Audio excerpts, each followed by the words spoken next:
እንግሊዝ ፈረንሳይና ካናዳ በእስራኤል ላይ ማዕቀብ ለመጣል መዛታቸው ሲነገር የእስራኤሉ ጠቅላይ ሚኒስትር በበኩላቸው በጋዛ ሰርጥ የተያዘው ጦርነት የህልውና ጉዳይ ነውና ሙሉ ድል እስክንቀዳጅ ድረስ ይቀጥላል ብለዋል።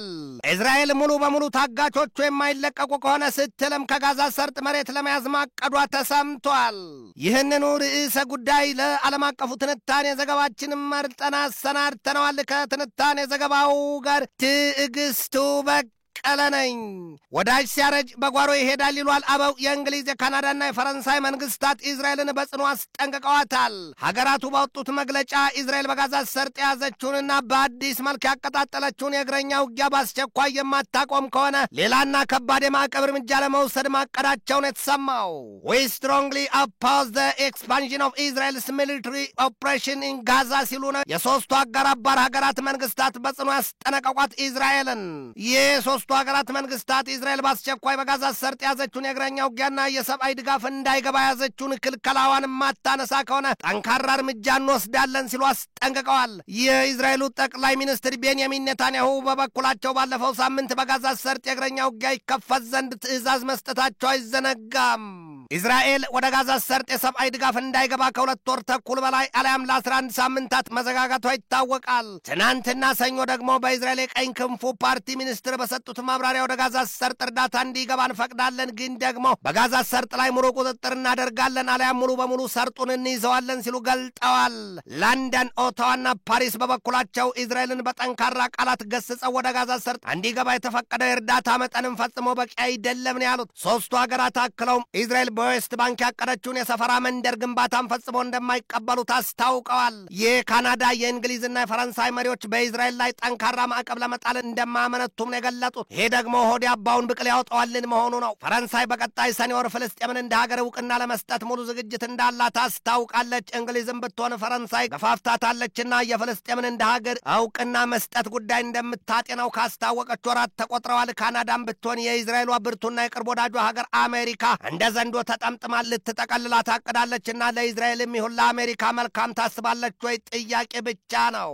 ይህንን የመዘኑት የእስራኤሉ ጠቅላይ ሚኒስትር ቤንያሚን ኔታንያሁ በሰጡት ምላሽ ደግሞ ሶስቱን ሀገራት ከሰዋቸዋል እንዲህ ሲሉ ድፍን ዓለም ይመልከተው። ይኸው ሶስቱ ሀገራት ለዚያ ለጥቅምት 7 2023 የቅዳሜ ማለዳው የሐማስ የዘር ማጥፋት ወንጀል ግዙፍ ሽልማት ሰጥተዋል። ከዚያም ውጭ አሁንም ሶስቱ ሀገራት ተጨማሪ የዚያ መሰል ዘግናኝ ጭፍጨፋ ይፈጸም ዘንድ ግብዣ እያቀረቡ ነው ብለዋቸዋል። ቢቢ ያሉ በመግለጫቸው this is a war of civilization over barbarism ነው ያሉት። እናም አሉ ኔታንያሁ እስራኤል ራሷን ከጥፋት ትከላከላለች፣ በጦርነቱ ሙሉ ድል እስክትቀዳጅ ጠንክራ ትቀጥላለች ነው ያሉት። በእስራኤልና በሐማስ መካከል ጦርነቱ ተባብሶ የቀጠለው ሐማስ እንደ አውሮፓኑ አቆጣጠር በጥቅምት 7 2023 በእስራኤል ምድር ዘልቆ በፈጸመው ጥቃት ከ1200 በላይ ሰዎችን ከገደለና 251 ሰዎችን አግቶ ከወሰደበት ጊዜ ጀምሮ መሆኑን እስራኤል ትገልጣለች። እስራኤል ለዚያ የሐማስ ዘግናኝ ጥቃት መልስ ስትል በጋዛ ሰርጥ በገባችበት ጦርነት ከ53,000 በላይ ፍልስጤማውያንን መግደሏም ይነገራል።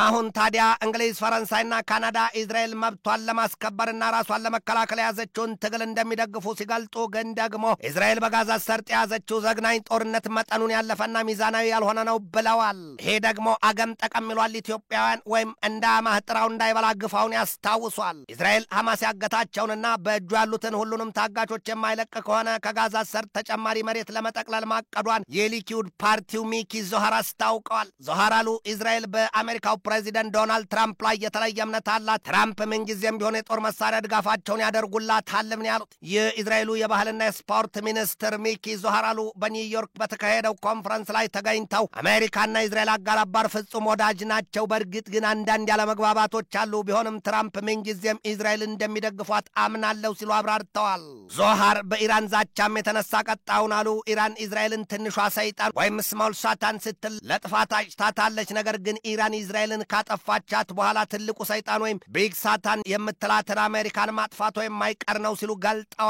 ጉዳዩ እባብ ግደል ከነበትሩ ገደል ነውና ይህንን ማጤን ያስፈልጋል። ዞሃር ፍልስጤም እንደ ሀገር እውቅና ይሰጣት የሚለውን ሐሳብም በግልጥ ተቃውመውታል። ዞሃር ተመልከቱ አሉ ተመልከቱ ሐማስ የሰራውን ዘግናኝ ወንጀል፣ ፍልስጤም ሀገር ሆና ብትመሰረት ሐማስ ምን እንደሚያደርግ ለመገመት አይከብድም ሲሉ አብራርተዋል። እስራኤል ወደ ጋዛ ሰርጥ የሚገባውን የሰብአዊ የሰብአዊ ድጋፍ መፍቀዷ ሲገለጥ፣ ነገር ግን በጋዛ ሰርጥ የእግረኛ ውጊያዋን አጠናክራ ቀጥላለች ነው የሚባለው። በዚያም መሰረት የእርዳታ ቁሳቁስ የጫኑ ጥቂት ተሽከርካሪዎች ወደ ጋዛ ሰርጥ መግባታቸው ተገልጧል። በዚህ ወቅት በጋዛ ሰርጥ ከ2 ሚሊዮን በላይ ፍልስጤማውያን አስቸኳይ የሆነ የምግብ እርዳታ ያስፈልጋቸዋል ነው የሚባለው። እስራኤል በሳምንቱ መጨረሻ በአዲስ መልክ ግዙፍ የተባለ የአየርና የምድር ውጊያ በመላው የጋዛ ሰርጥ ማወጇን የእስራኤል ጦር ኃይልም ከሁለተኛዋ ትልቋ የካን ዩኒስ ከተማ ፍልስጤማኑን ያስነሳ ዘንድ መታዘዙም ነው የተሰማው። እስራኤል በጋዛ ሰርጥ ለ19 ወራት በቀጠለችው ግዙፍ ጥቃት ለመገመት የሚቸግር ጥፋት መድረሱም ይነገራል። የእስራኤሉ ጠቅላይ ሚኒስትር ቤንያሚን ኔታንያሁ ትናንትናም ደግመው በሰጡት ማብራሪያ ሀገራቸው በጋዛ ሰርጥ ላይ ሙሉ በሙሉ ለመቆጣጠር እቅድ እንዳላትና እስራኤል ሲሆን ፍልስጤማኑ በፈቃዳቸው የጋዛ ሰርጥን ምድር ለቀው ወደ ሌሎች ሀገራት እንዲሄዱ ግፊቷ መበርታቱ ይነገራል። ፍልስጤማኑ በበኩላቸው ያንን እቅድ አምርረው ይቃወሙታል። የእስራኤሉ ጠቅላይ ሚኒስትር ቤንያሚን ኔታንያሁ ቢቢ በቪዲዮ ተቀርቶ በተላለፈው አንድ ማብራሪያቸው እንዲህ ሲሉ ተደምጠዋል። በዓለም ላይ የእስራኤል ታላቅ ወዳጅና አጋር አባር ሀገርን ብትሆን የተራቡ ሰዎችን ምስል ማየት አንፈልግም። በዚያ ጉዳይ ላይ አንስማማም። ለዚያ ማስፈጸሚያ የሚሆን ድጋፍም አናደርግላችሁም ብላናለች ነው ያሉት። ይሄ ደግሞ አሜሪካን መሆኑ ነው። እስራኤል በጋዛ ሰርጥ የሰብአዊ ድጋፍ እንዳይገባ የከለከለችው እርዳታው ለሐማስ እንዳይደርስ በማለም ነው። የእስራኤል ባለስልጣናት ይላሉ ዛሬስ ቢሆን ወደ ጋዛ ሰርጥ የሚገባው እርዳታ 100% ለሐማስ እንደማይደርስ ማን ዋስትና ይወስዳል ሲሉ ይጠይቃሉ። አሜሪካ በድፍን ዓለም ፈርጀ ብዙ ጉዳዮች መቸገሯና መውጫ መንገዱ የጠበባት ሆና ትታያለች ይሏታል። ይሄ ደግሞ አንቺው ታመጪው አንቺው ታሮጩን መሆኑ ነው። አሜሪካ ከኢራን ጋር በገባችበት የኒውክሌር ፕሮግራም ጉዳይ ድርድር አይዋጥ አይተፋ የሆነባት ታዋየ የቸገራት ጉዳይ ገጥሟታልም ነው የሚባለው። ኢራን ፈጽሞ የዩራኒየም ማብላላት እንደማታቆም አስታውቃለች። አሜሪካ ደግሞ ያ የኢራን ዩራኒየም ማብላላት ጉዳይ ቀይ መስመሯ መሆኑን እየገለጠችና እያስጠነቀቀች እየዛተችም ነው። ኢራን በበኩሏ መለስ ታደርግና ዛቻና ማስጠንቀቂያ ምን ያስፈልጋል? ውረዱ እንውረድ፣ በኃይል የኒውክሌር ጣቢያዎችን ማውደም ከቻላችሁ ለወታደራዊ እርምጃም ከተሰናዳችሁ ስለምን ለድርድር ትቀመጣላችሁ? እንዳንበሳ እያገሱ ሄዶ እንደ ውሻ እየጮሁ መቆም ምን ይሉታል ስትል ትሳለቃለች። አሜሪካ በዚያ አቋሟ የምትጸና ከቶም ኢራን ዩራኒየም እንዳታበለጽግ የምትከለክላት ከሆነ በሁለቱ ሀገራት መካከል ለ4 ዙር ተካሂዶ ለ5ኛ ዙር የሚጠበቀው የድርድር ሂደት ከናካቴው ሊያከትም ይችላል ስትል ኢራን ዛሬ በምክትል የውጭ ጉዳይ ሚኒስትሯ